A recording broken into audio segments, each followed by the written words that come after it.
Hey friends, Rebecca here.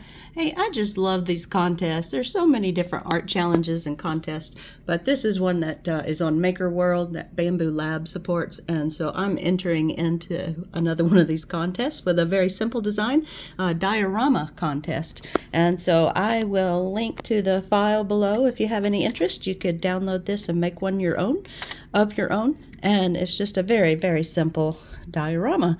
But I just these contests are great because they will challenge you to try to create new things and do new things that you've never done before. So this was fun. I did develop the file in Tinkercad, so still experimenting with that program.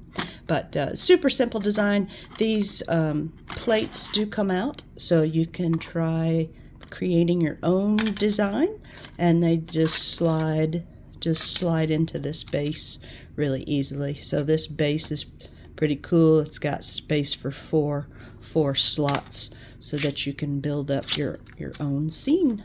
I love these little trees. It reminds me of some of the Dr. Seuss books.